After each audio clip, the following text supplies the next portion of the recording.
The palace has never been a place where truth arrives gently. It moves through sealed corridors, private memorandums, and the careful silence of people who have spent their entire lives learning how to say nothing while everything changes around them. But there are moments when that silence becomes impossible to maintain. Moments when the weight of what is happening inside those walls becomes too great for even the most disciplined royal household to contain. This is one of those moments. What has unfolded inside the British monarchy over recent weeks is not a story that can be told through press releases or carefully managed public appearances. It is a story of a father and a son, of duty and surrender, of a family standing at the edge of a transformation none of them chose and all of them had to accept. King Charles has been fighting a battle that goes far beyond the public eye. The cancer diagnosis that shook the nation when it was first revealed has not followed the path that the palace hoped it would. Sources close to the royal household have spoken with increasing gravity about the nature of his condition, describing it in terms that leave little room for comfortable interpretation. The disease is not retreating. It is not responding the way the medical team had anticipated. And the people closest to Charles, the ones who sit with him in private rooms and watch his face when no cameras are present, have begun to understand something that no official statement has yet been willing to say directly. This illness is not something he will overcome. It is something he will carry until the end. That understanding changed everything.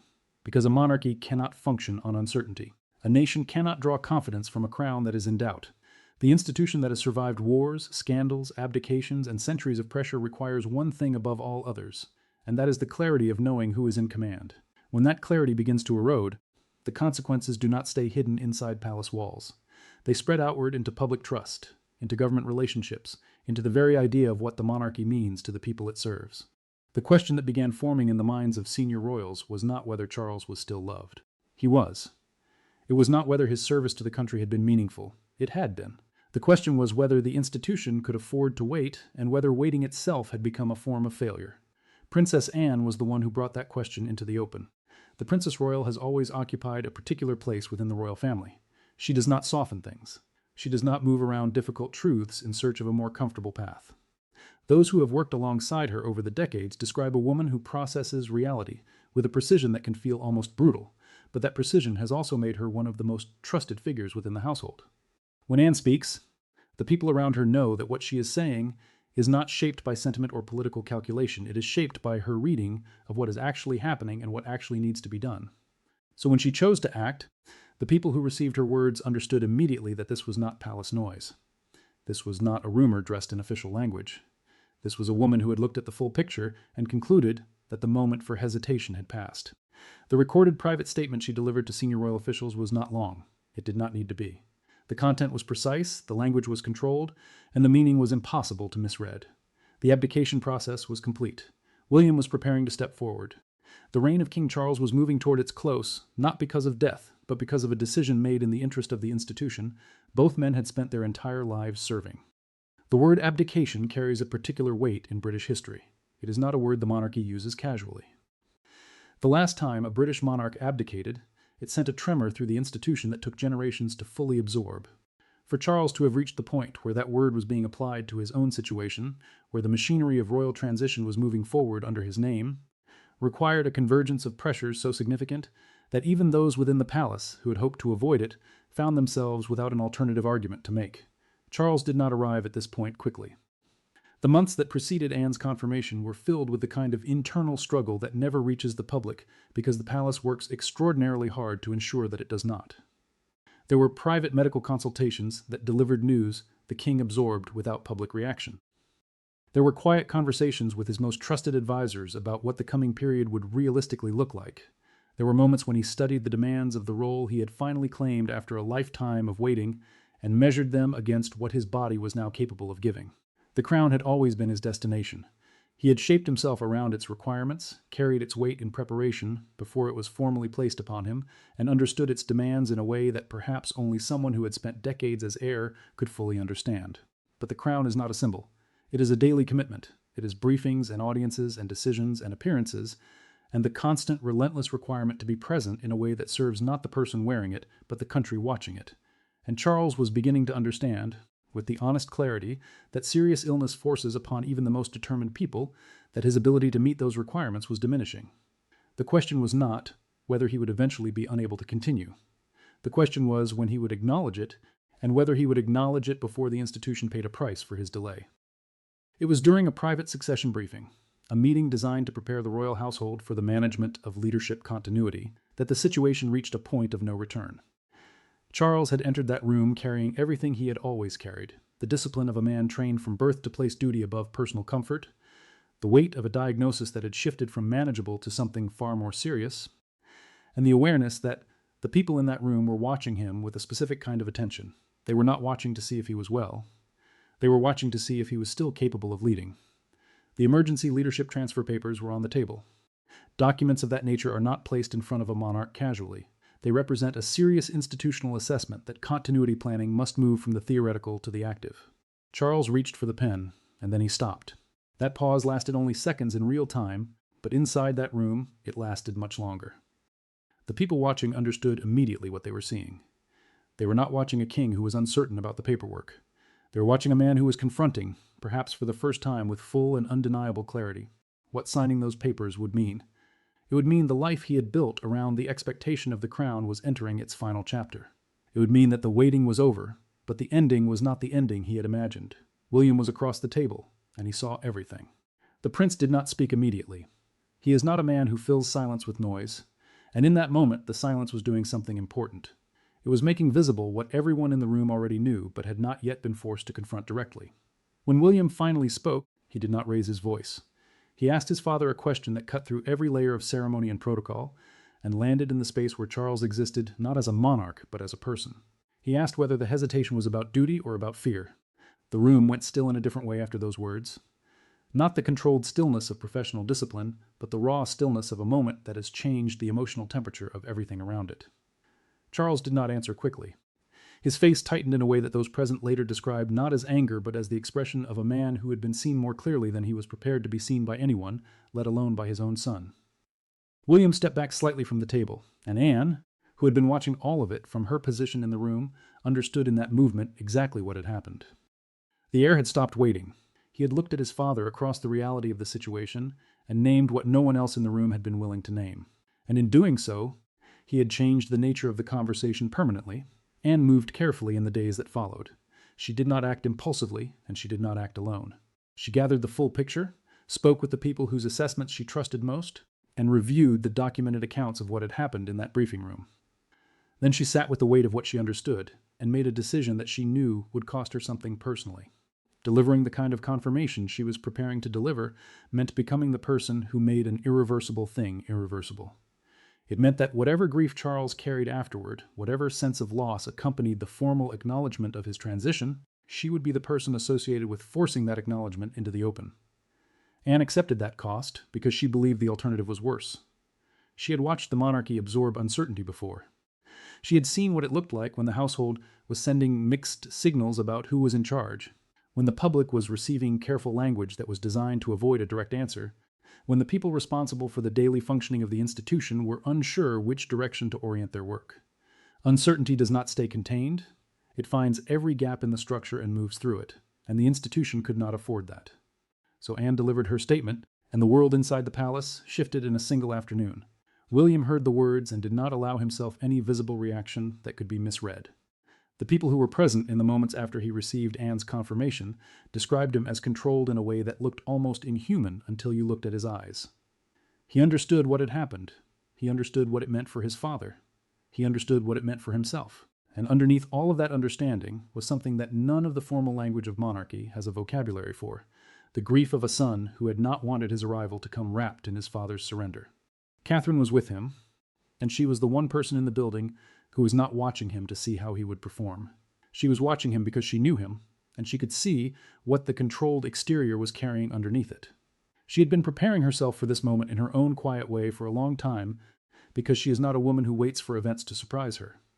She had watched the trajectory of Charles's health, had listened carefully to the careful language being used by palace sources, and had drawn her own conclusions about where things were heading. When it arrived, she was not undone by it. She was ready. And her readiness was one of the things that steadied William in those first hours after Anne's confirmation.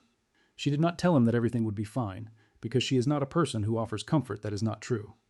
She told him what she actually believed, which was that the institution needed him to be present and clear, and that being present and clear did not require him to stop being human. That distinction mattered more than she perhaps knew in the moment she made it. Camilla experienced the shift differently. She had been beside Charles through the entirety of what had led to this point, through the health scares, through the quiet internal debates, through the moments when the people around him began to move in ways that signaled a change in direction. She had watched the small logistical signals with the attention of someone who has spent years learning to read what palace behavior is actually communicating. The adjusted briefing schedules, the redirected correspondence, the subtle changes in how senior aides positioned themselves in relation to Charles's office versus William's. Each of those changes was individually explainable. Taken together, they told a story. And Camilla had understood that story for some time before it was formally confirmed. What she was experiencing now was not shock. It was the arrival of something she had already anticipated, which in some ways is harder than being surprised, because anticipation does not actually prepare you for the moment itself. It only means you have had longer to dread it. Charles had told her honestly about the trajectory of his condition. He had not protected her from the medical reality because she had not asked to be protected from it. She had wanted the truth, and he had given it to her, and she had absorbed it with the dignity of a woman who had built her life around a man who was now being asked to step away from the center of everything they had built together. Her place beside him remained. That had not changed. But the nature of the space around them had changed, and she felt that change in a way that did not have easy language attached to it. The palace machinery moved with a speed that surprised even those who had been expecting it. William's office began receiving materials that had previously been routed through Charles's final review. Security summaries, national briefing updates, scheduling frameworks that oriented the royal household's activities around the prince's calendar rather than the king's. Each of those transitions was individually small. Each carried a significance that could not be overstated. Because the palace runs on the logic of who receives information and who signs off on decisions, and when that logic begins reorienting itself, everyone inside the building feels it immediately. Staff who had spent years calibrating their professional behavior around Charles's preferences and rhythms began recalibrating. It was not dramatic, it was not cold, it was the quiet, practiced, institutional adjustment of people who understand that the monarchy's continuity depends on their ability to serve whoever holds the authority of the crown, and that authority was moving. Anne had been explicit in her direction to senior aides. The transition needed to be clear, and it needed to be complete. There could not be a period of ambiguity, where both Charles and William were being treated as parallel centers of authority, because that kind of ambiguity does not serve either man, and it does not serve the institution. The palace needed one clear line of command, and Anne had spent her entire career understanding why clarity of command in a royal household is not simply a matter of organizational preference. It is the thing that prevents the slow unraveling of trust that begins whenever people inside the building are unsure who they are actually working for. William prepared for his first expanded leadership briefing with the awareness that every person in that room would be watching him not just for competence, but for something harder to define. They would be watching for whether he understood the weight he was carrying, and whether that understanding had given him steadiness or shaken him. He knew the difference mattered. A leader who appears unaffected by the gravity of a moment can seem cold or disconnected from the human reality of what is happening. A leader who appears overwhelmed by it can undermine the confidence of the people who depend on them for direction. The space between those two failures is narrow, and finding it requires something that cannot be rehearsed. It has to be genuine. Catherine had spoken to him before he went in, and what she had said had done something important. It had reminded him that the goal was not to perform strength. It was to actually have it. That is a different thing entirely. Performing strength requires suppression of everything else. Actually having it requires accepting everything else and choosing to act with clarity anyway.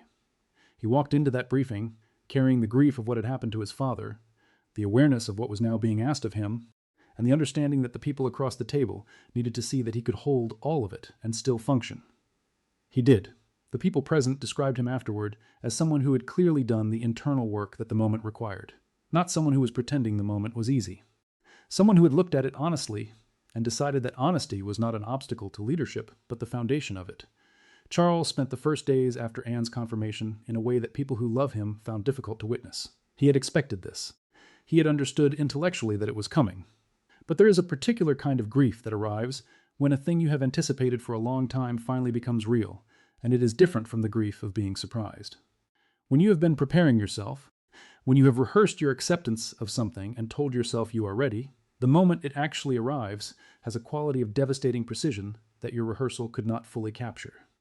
Charles sat with documents he had once signed as the final authority and understood that they would no longer come to him in that form. He looked at schedules that had once revolved around his presence and saw a structure that was already reorganizing itself. He was still there. He was still respected, still cared for, still surrounded by people who were genuinely devoted to him.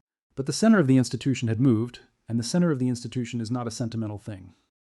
It is the practical heart of where authority lives and where decisions are made, and that heart was no longer beating in his office. William visited him privately and did something that revealed more about the kind of king he intended to be than anything an official statement could communicate. He did not arrive with an agenda. He did not arrive with a list of things that needed to be said or established between them. He arrived and he stood beside his father, and he let the silence between them exist without trying to fill it with something more comfortable. That silence held everything. It held the history between them, the complicated journey of a father and son shaped by the extraordinary pressure of a life inside the monarchy, the moments of tension and misunderstanding, the moments of genuine closeness, and the awareness that they had arrived at a point that neither of them had chosen, but both of them had to accept. Charles eventually spoke, and what he said carried the tone of a man who had done the work of accepting his reality rather than fighting it. He told William that the crown had always demanded the thing that was hardest to give, and that the hardest thing he had ever given it was this: not his time or his service or his discipline or his public persona, his willingness to step back before he was gone, his willingness to recognize that the institution was bigger than his desire to keep holding it. William listened and did not offer the kind of reassurance that would have been easy and empty. He did not tell his father that none of this needed to happen, or that it was too soon. He honored the reality of it, which was the only thing he could honestly offer. And then he said something that brought the conversation back to the human ground beneath all of the institutional language. He said that nothing about the transition was going to erase what Charles had been. Not to the monarchy and not to him. The former carried the weight of public record and historical accounting. The latter carried something more personal and more permanent. A son's acknowledgement that however complicated their relationship had been, however much pressure the institution had created between them, the man across from him had shaped him in ways that would carry forward into every decision he made as king. Charles absorbed that carefully. He did not respond to it with sentiment, because sentiment is not the language either of them has ever spoken most fluently. But those who know him well say that the meeting changed the quality of his days in the weeks that followed. There was less of the particular grief that comes from feeling erased, and more of a different kind of grief, one that acknowledges loss without denying the rightness of what has happened. That is a harder place to arrive at than simple bitterness or simple acceptance. It requires holding both the loss and the understanding simultaneously, and it is a place that very few people manage to reach without considerable internal struggle. The public's reaction to the news carried the emotional complexity that large national moments always produce. There was grief for Charles from people who had watched him wait for the crown across decades of public life and who felt the unfairness of a reign cut short by illness. There was a particular kind of sorrow in that, the sense that a man who had prepared so thoroughly for something had been given so little time to fully inhabit it. There was also something that was harder to name, a recognition in many people that they had not expected to feel as much as they did. The monarchy is an institution that many people engage with at a comfortable emotional distance, following its developments as a kind of living national drama without necessarily feeling personally connected to the people at its center. But the image of a father stepping back and a son stepping forward, of a family trying to manage grief and transition and duty simultaneously, reached something more personal in people than the usual royal news tends to do. Because it was recognizable. The specifics were unique to the monarchy, but the emotional architecture was not. Families navigating the illness of a parent. The generation that must step forward when the generation before it can no longer hold the weight. The complicated love between a father and a son that exists within a relationship shaped by expectation and pressure and history. These are not exclusively royal experiences, they are human ones, and when the palace's carefully controlled language fell away, and what was visible was simply a family trying to manage something unbearably difficult with as much grace as they could manage, the public responded with the kind of feeling that official communications rarely produce. Annie's role in all of this will be understood differently over time. In the immediate aftermath of her confirmation, there were those who framed her as the person who forced something that perhaps deserved more patience. That framing misses something essential about what she actually did. The Princess Royal is not a person who makes decisions that serve her own interests or her own preferences. She is a person who makes decisions that serve the institution, sometimes at personal cost, and always with a clear-eyed understanding of why the institution matters more than the comfort of any individual within it. What she saw in the period leading up to her confirmation was not a family managing beautifully through a difficult time. She saw an institution beginning to drift in ways that could have serious long-term consequences. She saw uncertainty spreading through a household that needs clarity to function. She saw a father and a son in a standoff that neither of them knew how to resolve without help. and she understood that her help needed to take the form of making the resolution unavoidable rather than offering another pathway that allowed the avoidance to continue. That is not a comfortable thing to do. It is not a thing that makes the person who does it popular in the immediate moment. But it is the thing that needed to happen, and Anne knew it and did it, and the institution is more stable for it than it would have been if she had chosen silence. Catherine has moved into this next chapter with a quality that has surprised some observers and confirmed what others have always believed about her. The role she now occupies is not simply the supportive presence beside a significant husband. It is something more structural than that. She has become, in practical terms, one of the stabilizing forces of the new monarchy.